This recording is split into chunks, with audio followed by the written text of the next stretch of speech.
लगने लगा है कि जिस चीज की हम अपेक्षा करते थे विश्व के अंदर, वो कहीं पर उभर कर आई है। 5,000 से ज्यादा भारतीयों को बचाया गया, 1,500 विदेशियों को बचाया गया। कहा यह जा रहा है जनरल साहब, और क्या यह सच है, आप मुझे बताइए, कि एक समय आप एयर इंडिया के विमान में थे और यमन पर आप सना पर उतरने वाले थे और सीज फायर का उल्लंघन हुआ, वहां शायद कुछ फायरिंग वायरिंग हो रही थी, और उसके बावजूद आपने निर्णय लिया कि प्लेन फिर भी उतारा जाएगा, लोग बचाए जाएंगे। विदेशी अखबारों में इसकी काफी चर्चा है।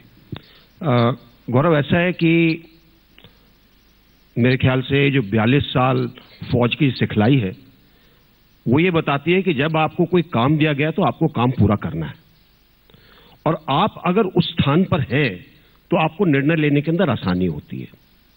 उस दिन हम 3 एयर इंडिया के जहाज लेकर गए थे, और हमारे जो लोग सना के अंदर थे उन्होंने बताया कि 600 से थोड़े से ज्यादा लोग इंतजार कर रहे हैं। एयर ट्रैफिक कंट्रोल ने कहा कि फाइटर्स का वहां पर सना के एयरपोर्ट के ऊपर उनकी कार्रवाई चल रही है। हमने निश्चय किया कि अगर आज नहीं जा पाएंगे तो कल हमको दोबारा परमिशन नहीं मिलेगी। हमारी उसी दिन तक परमिशन थी। तो ऐसे के अंदर निर्णय ये लेना था कि आप आसानी के साथ वापस आ जाएं, आके रिपोर्ट दें कि जी हम तो नहीं ला पाए, वो 600 आदमी वहीं के वहीं वेट कर रहे, या आप सोच समझकर ऐसा कुछ करें जिससे आप उन 600 लोगों को निकाल लाएं।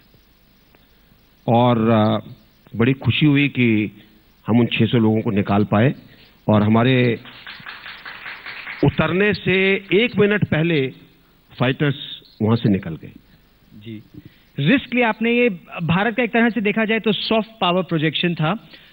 हाल ही में चीन से लौटे हैं प्रधानमंत्री नरेंद्र मोदी, और ऑप्टिक्स सब थे, मतलब हमने सेल्फी भी देखी चीन के प्रधानमंत्री के साथ, और बहुत आत्मीयता से चीन के राष्ट्रपति के साथ बातचीत भी देखी। लेकिन अगर असल मुद्दों की बात की जाए तो स्टेपल्ड वीजा का विवाद हो, वो बरकरार है। वास्तविक नियंत्रण रेखा की बात हो तो उस पर भी बात आगे नहीं बढ़ी। तो बात आगे बढ़ी या केवल कैमरों के लिए सब था? देखिए, अभी तो दौरा खत्म हुआ है। इस दौरे के अंदर कई चीजें बड़ी अच्छी हुई हैं। जहां तक व्यवसाय का मामला है, उनके ऊपर कई चीजों पर दस्तखत हुए, कई चीजों के ऊपर एक आगे उसकी क्या संभावना है उसको आगे रखा गया। एक जिस तरह का माहौल बना है दोस्ताना विश्वास का, शायद वो पहले नहीं था। और हमारे और चीन के बीच में कई चीजें ऐसी हैं जिनके अंदर बहुत पेचीदगियां हैं, कॉम्प्लिकेशंस हैं। उनको तब तक आप नहीं हल कर सकते जब तक कि आपके बीच में समन्वय ना हो, आप एक दूसरे को समझें ना, आप एक दूसरे के साथ बातचीत ना करें। और एक सबसे बड़ी उपलब्धि मैं ये कहूंगा इस दौरे की ये रही है कि ये चीज हासिल हुई है, जो दोनों देशों के नेताओं के बीच में एक जिस तरह का रिश्ता कायम हुआ है। मेरा अपना मानना है कि उससे आगे आने वाले दिनों में जो चीजें आप कह रहे हैं उनको सुलझाने के अंदर आसानी होगी। एक सवाल जिसका उत्तर मेरी दृष्टि में आपसे अच्छा संभवतः कोई न दे पाए, क्योंकि आप पूर्व आर्मी कमांडर भी रह चुके हैं और ईस्टर्न कमांड के पूर्व थल सेना अध्यक्ष भी रह चुके हैं। आपकी पलटन 2 राजपूत ईस्टर्न सेक्टर में 1962 का युद्ध लड़ भी चुकी है। चीन के साथ जो तनाव था उस समय और जो इस समय की स्थिति है, क्या चीन से भारत को सैन्य खतरा नहीं है, कम हुआ है, या घनिष्ठता बढ़ रही है? आप किस दृष्टि से देखेंगे इसे? देखिए, जब से हमने चीन के साथ एक बॉर्डर पीस एंड ट्रैंक्विलिटी का एग्रीमेंट साइन किया है, तब से कई चीजें लगाई गई हैं बॉर्डर के ऊपर जिससे ऐसी किसी चीज को कम किया जा सके। इस दौरे के दौरान कई चीजों के ऊपर निर्णय लिया गया कि किस तरीके से आपसी संबंध, आपसी संवाद बढ़ाने का प्रयास किया जाए। इससे दोनों के बीच में, दोनों सेनाओं के बीच में जमीनी तौर पर एक ज्यादा समन्वय होगा और किसी ऐसी चीज को दूर करने के अंदर मदद मिलेगी जो अचानक किसी की गलती से हो सकती है।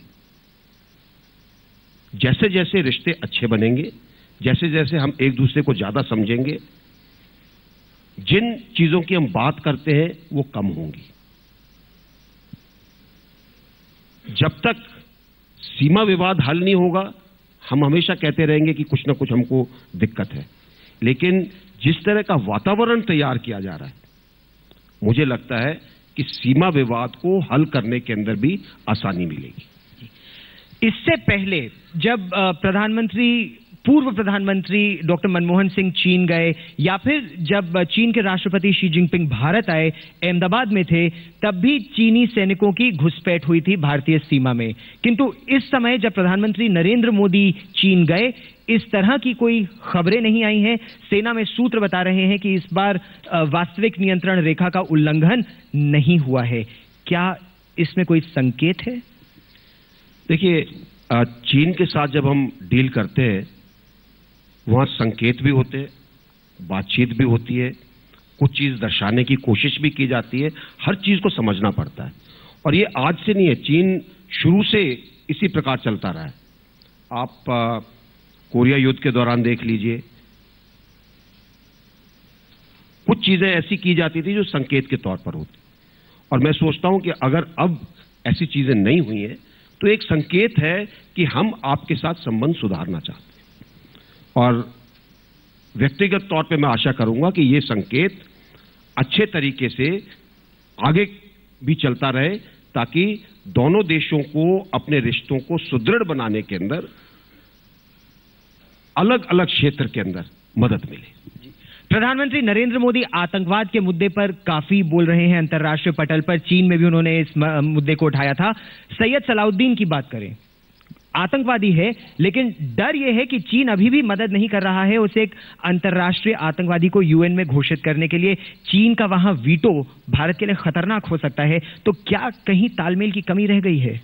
देखिए, चीन को भी आतंकवाद से उतना ही खतरा है, उतनी ही नफरत है जितनी हमको है। उनके यहां बहुत वाकये हुए हैं, खासकर सिंकियांग। मेरा अपना मानना है कि शायद दूरदर्शिता को देखते हुए चीन इस मुद्दे पर कहीं ना कहीं हमारे साथ जरूर खड़ा होगा। लॉन्ग टर्म अगर हम देखें, उसके अंदर जरूर वो हमारे साथ इस मुद्दे पर आएगा। चीन को दूरदर्शी होने की आवश्यकता है, ये सरकार भी कह रही है, प्रधानमंत्री ने भी कहा।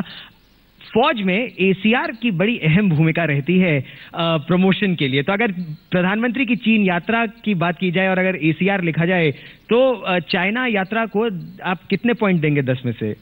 देखिए, आजकल दिक्कत यह है कि अगर आप सब लोगों की एसीआर, चाहे वो सिविल में हो या फौज में, उठाकर देखें तो सबकी सब जो है, अगर 10 का स्केल है तो 9.9 पे मिलेंगी। एस्केलेशन हो गया है।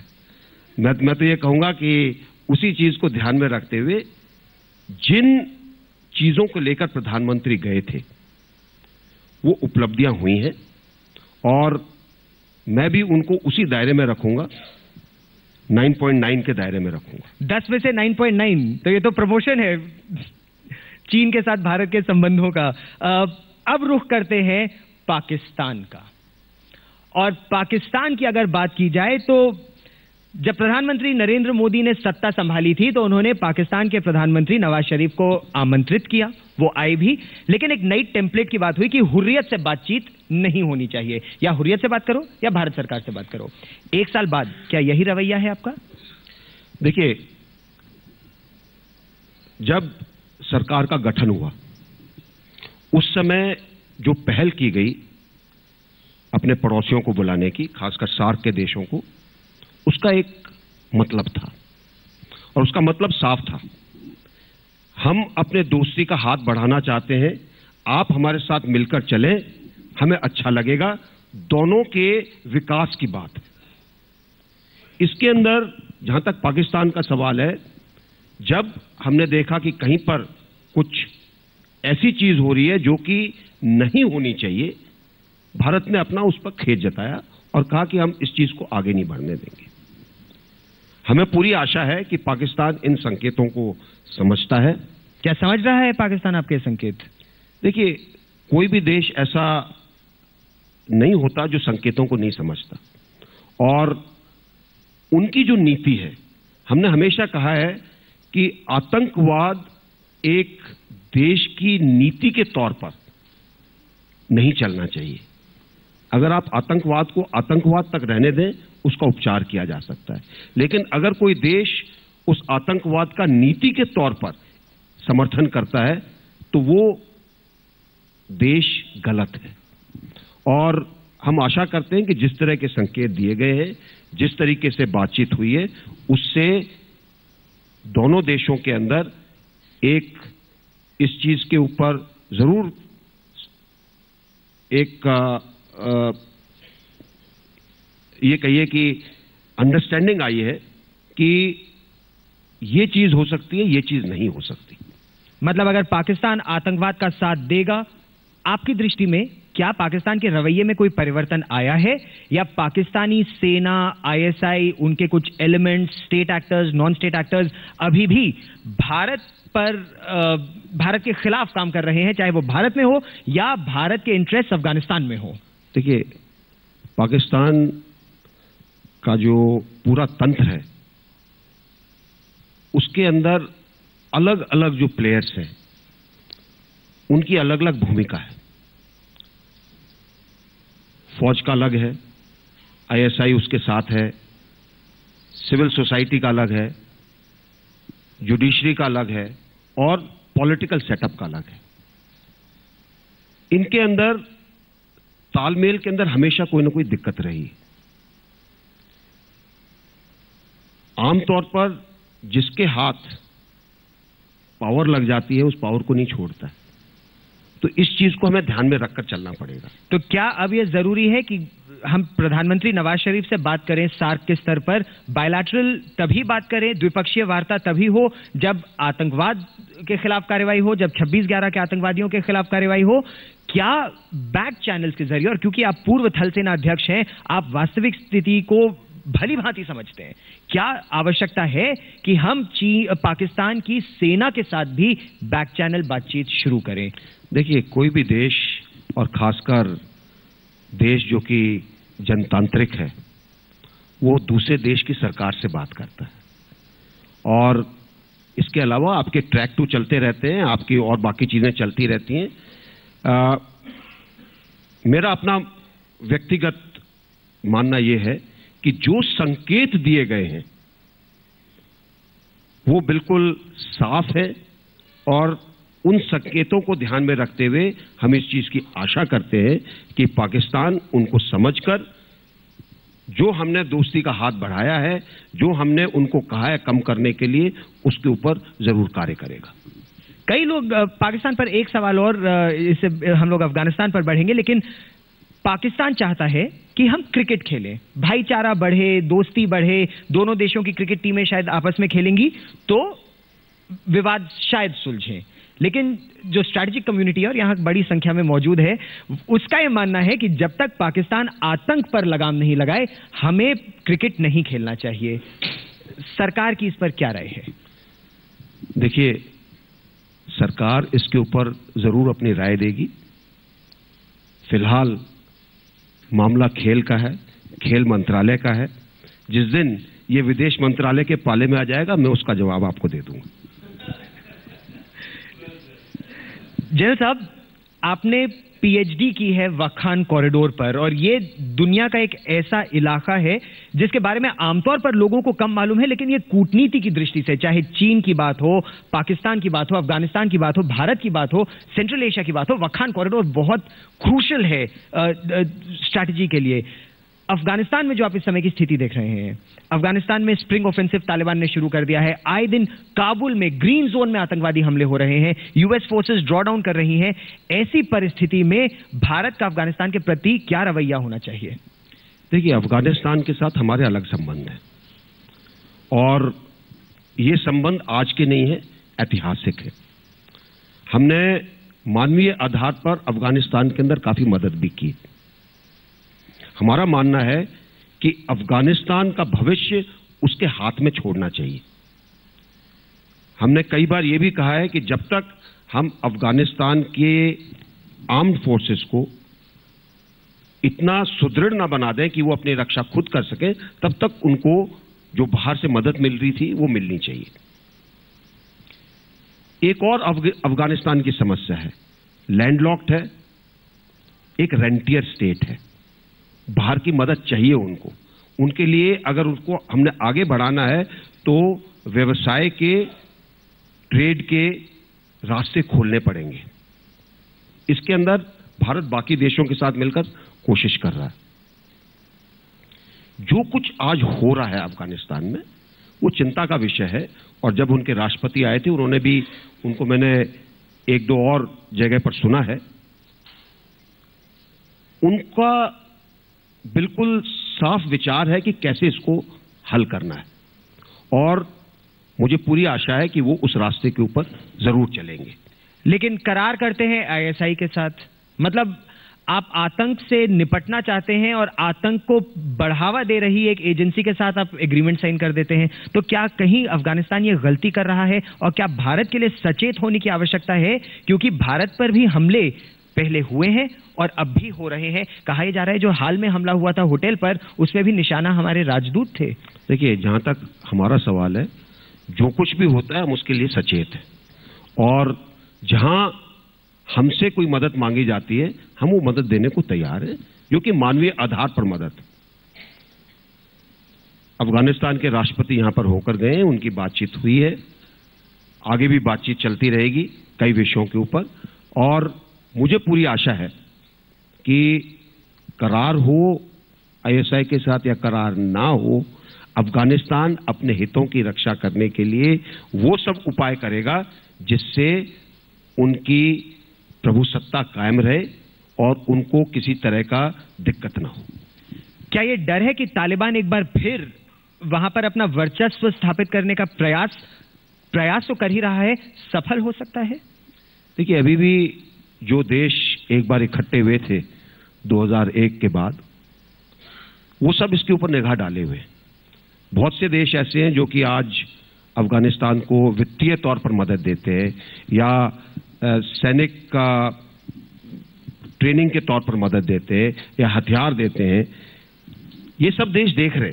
साथ साथ हमारे कुछ इंटरेस्ट है, जो कि जैसे हमने रोड बनाई है, हमने वहाँ पर पढ़ाई के लिए स्कूल खोले हैं, हमने उनके संसाधन के अंदर, इंफ्रास्ट्रक्चर के अंदर मदद की है। इन सब चीज़ों को देखते हुए सब दुनिया के देश इस चीज का यकीन करेंगे कि अफगानिस्तान उस स्थिति में ना चला जाए जैसे कि वो पहले गया था। जी, हम लोग बात कर रहे हैं प्रधानमंत्री नरेंद्र मोदी के सत्ता संभालने के बाद, एक साल बाद विदेश नीति कहां पर आके पहुंची है। पूरी विदेश नीति की बात की जाए तो मंगोलिया से लेकर कोरिया तक, प्रधानमंत्री अगर पूरे एशिया की भी बात की जाए तो एक सांस्कृतिक संबंध को, चाहे वो बौद्ध धर्म हो, हिंदू धर्म हो, हमारी जो संस्कार और संस्कृति एक दूसरे को एक सूत्र में हमें बांधती है, उसको बढ़ावा देने का प्रयास कर रहे हैं। इसका लक्ष्य क्या है? तो ये लक्ष्य बिल्कुल साफ है। लुक ईस्ट एक्ट ईस्ट बन गया। हमारे संबंध हर चीज को ध्यान में रखे गए। अगर साउथ कोरिया, जिसकी एक समय पर जो भी उनका इंडस्ट्रियल बेस था वो कमजोर था, आज अगर वो इंडस्ट्रियल पावर बन गया है तो उसका कुछ कारण होगा। हम उनसे क्या सीख सकते हैं, हम उनके साथ क्या ले सकते हैं, कैसे वो हमारी मदद कर सकते हैं, इस मामले में उनके साथ अच्छे संबंध बनाए गए। इसी प्रकार मंगोलिया बहुत समय से एक अलग ही एंटिटी रहा है, और उनका हमारे प्रति जो रवैया है उसको बढ़ावा मिले, उनके साथ मित्रता हो। अगर आप मंगोलिया में जाएंगे तो वो कहेंगे कि हम भारत के पड़ोसी हैं। हालांकि हमारे बीच में एक बहुत बड़ा देश है, लेकिन हम भारत के पड़ोसी हैं। ये उनकी भावना है, और इसलिए उनकी मदद करना, उनके साथ दोस्ती का हाथ बढ़ाना, उनको प्रोत्साहित करना जरूरी है। आप कहीं भी देखिए, पूरे ईस्ट के अंदर हमने विदेश नीति के तौर पर कोशिश की है कि सब जगह संबंध अच्छे हों, और इसका कारण यही है कि कब हम जब अपनी तरफ देखें, हम इन देशों के साथ मदद लें, हम अपना व्यवसाय बढ़ाएं, हमारे उसके अंदर समृद्धि में इनकी क्या मदद मिले, उनको हमसे क्या चाहिए, उसके साथ क्या समझौता हो सकता है, इन सब चीजों को ध्यान में रखते हुए आज एक्ट ईस्ट की बात की जा रही है। जी, बांग्लादेश में आपको मुक्ति योद्धा कहा जाता है। 1971 की लड़ाई में आप एक यंग ऑफिसर थे और बांग्लादेश में लड़ चुके हैं आप उनके स्वतंत्रता संग्राम में।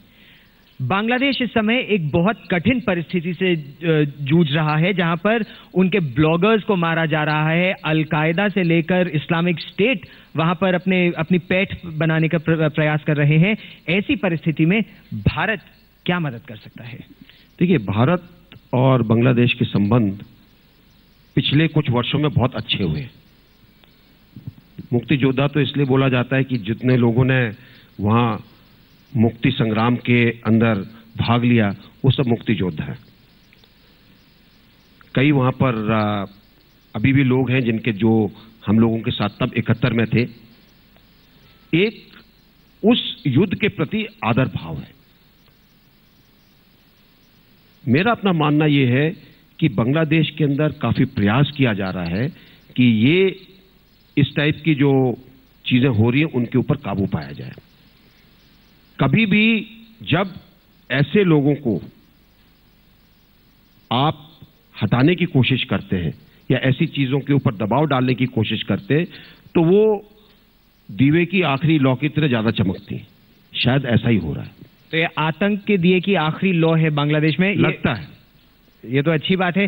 सवाल हमारे दर्शक कई हैं जो आपसे पूछना चाहते हैं और निरंतर हाथ उठ रहे हैं। वो महिला जो पीछे जिन्होंने, जी आपने अपना हाथ उठाया था, आप पूछिए अपना सवाल। माइक की प्रतीक्षा कीजिए। मेरा क्वेश्चन ये है कि अभी मोदी जी 3 दिन की यात्रा पे चाइना गए थे, तो जब वो गए थे वहां पर तो भारत का जो नक्शा था उसमें जम्मू और कश्मीर और अरुणाचल प्रदेश भारत का हिस्सा नहीं दिखाया गया था। तो ऐसा क्यों? क्योंकि उन्होंने क्यों नहीं चर्चा की इस बारे में कि ये भी भारत का हिस्सा है? देखिए, ना तो आपको पता ना मुझे पता कि उन्होंने चर्चा की कि नहीं की। मैं आपको सिर्फ ये कह सकता हूं कि हम हमेशा गलत नक्शे के ऊपर निगरानी रखते हैं। डिप्लोमेटिक तौर पर हम हमेशा उनको कहते हैं कि ये आप गलत दिखा रहे हैं, और इसमें हमें कोई शक नहीं है।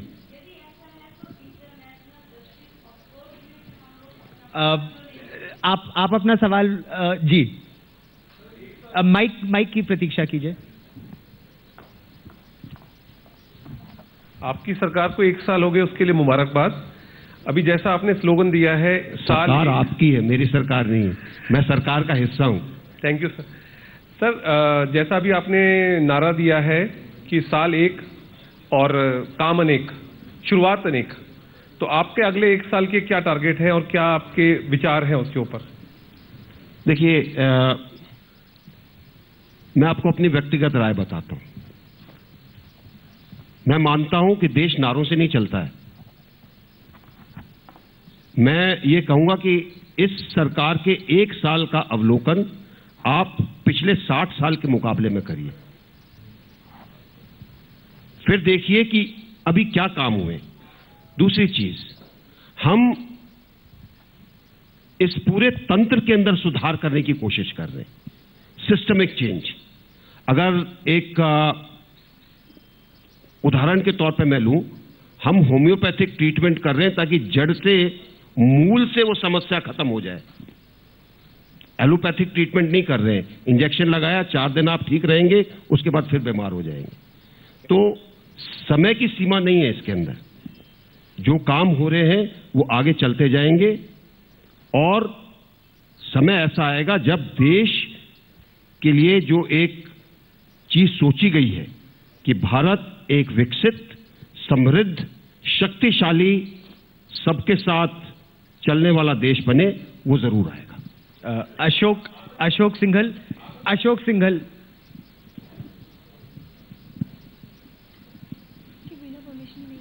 जनरल साहब, एक तो ये है कि आप मंत्री हैं अब सरकार में, लेकिन जनरल की तरह बिहेव करते हैं अभी भी आप, चाहे वो मीडिया के साथ व्यवहार हो आपका, या अभी आपने नारों की बात की कि नारे से काम नहीं चलता, आप ही की सरकार नारे पे नारे दिए जा रही है। अभी कहा कि 1 साल काम अनेक, घोषणाएं अनेक, अभी आनंद कुमार जी दे के गए हैं, तो आप जनरल अभी भी उस निकले नहीं है, उस जनरल जो वाली बात है, प्रेस को प्रेस्टिट्यूट बोलते हैं, मीडिया से खफा क्यों रहते हैं आप? मैं कोई मीडिया से खफा नहीं हूं, और नई मीडिया से कोई मेरी जातीय दुश्मनी है। देखिए, जो चीज आपके अंदर है वो तो रहेगी। आप मुझे कहें कि मैं 42 साल अपने उठाकर समुद्र में डाल दूं तो नहीं जाएंगे। हर चीज को करने का एक तरीका है, इसलिए मैंने कहा ये मेरी व्यक्तिगत राय है, मैं औरों की राय की बात नहीं कर रहा हूं, ये मेरी व्यक्तिगत राय है। और मैं हमेशा से इस चीज को कहता हूं कि देश को चलाने के लिए लोगों को हाथ से हाथ मिलाकर, कंधे से कंधा मिलाकर चलना पड़ेगा, एक दूसरे की टांग तोड़ के नहीं चलना पड़ेगा। कोई रिग्रेट है आपको जो आपने प्रेस्टिट्यूट बोला था उस वक्त मीडिया को? मेरे ख्याल से अशोक, इस सवाल का मैं जवाब दे चुका हूं। आपकी अदालत देखिए, कई दिन हो गए उसको, उस प्रोग्राम को दोबारा देख लीजिए। जनरल मलिक।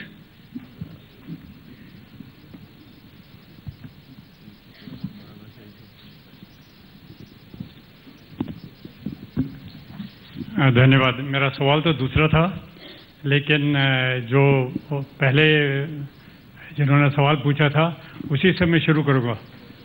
विदेश नीति और रक्षा नीति, ये सिक्के के दो पहलू हैं। अभी जो यमन की बात चली, उसमें ज़्यादातर जो झलक आई वो आई आपकी व्यक्तिगत पहल की, ना कि नीतिगत पहल।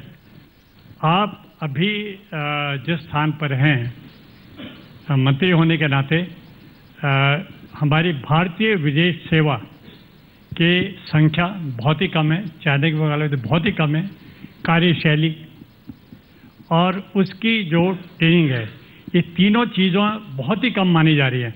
और इसके दो छोटे छोटे उदाहरण हैं, पाकिस्तान के साथ या अफगानिस्तान के साथ। हमारी विदेश नीति और रक्षा नीति लगता है ऐसा है कि मेल नहीं खा रही हैं। Would you like to respond? Sir, we'll keep the questions brief if you permit. हाँ, अभी जी चाइना के साथ भी तो लगता है, मेरे ख्याल से आपसे बढ़िया कोई आदमी नहीं होगा जो कि इसका उत्तर दे सके। सारे दुनिया में सारे देश जो हैं विदेश नीति और रक्षा नीति के ऊपर बात करते हैं, परोक्ष रूप से या अपरोक्ष रूप से। लेकिन इस बार लगता है कि हमारी जो विदेश नीति है, जो देखने में आ रहा है, वही जो पहला सवाल पूछा था, उसमें लगता है कि हमारी आर्थिक नीतियों ने थोड़ा पहल ले लिए, थोड़ा ऊपर उठ गई हैं। जनरल जनरल मलिक, मैं आपको इसका उत्तर दूसरे तरीके से देता हूं। बहुत साल पहले चीन ने अपनी मॉडर्नाइजेशन का एक लक्ष्य रखा, उसमें 4 चीजें रखी। आर्थिक मॉडर्नाइजेशन सबसे ऊपर था, रक्षा का मॉडर्नाइजेशन सबसे नीचे था। विदेश नीति और रक्षा नीतियों में समन्वय होता है। रक्षा नीतियां ये देखकर चलती हैं कि देश के लिए क्या करना है। हम ग्लोबल प्लेयर्स नहीं हैं, हम सिर्फ अपने देश की रक्षा के बारे में सोचते हैं। और विदेश नीति आपके देश के इंटरेस्ट को देखती है कि देश को विकासशील और बनाने के लिए आपको क्या क्या और करना है, किसकी आप मदद ले सकते हैं, किसके साथ आप क्या चीज कर सकते हैं जिससे आपका आगे काम चले। तो क्या पिछले 1 वर्ष में आपकी विदेश नीति ज्यादा दबंग हुई है? क्या हम अपने आपको एक ग्लोबल प्लेयर के रूप में देख रहे हैं? देखिए, विदेश नीतियां दबंग या कमजोर नहीं होती। विदेश नीतियां एक सार होती हैं, हर सरकार उसको कुछ न कुछ ट्वीक करने की कोशिश करती है अपने इंटरेस्ट को देखते हुए। सवाल कई हैं, हाथ कई खड़े हो रहे हैं। जब जनरल साहब से फिर मिलेंगे तो और बातचीत होगी। अगले सत्र के लिए समय बीतता जा रहा है। जनरल साहब, आप हमारे मंच पर आए, बहुत बहुत धन्यवाद। बहुत बहुत धन्यवाद आपका। और धन्यवाद स्वरूप आपको छोटी सी भेंट हम देना चाहते हैं आज तक के मैनेजिंग एडिटर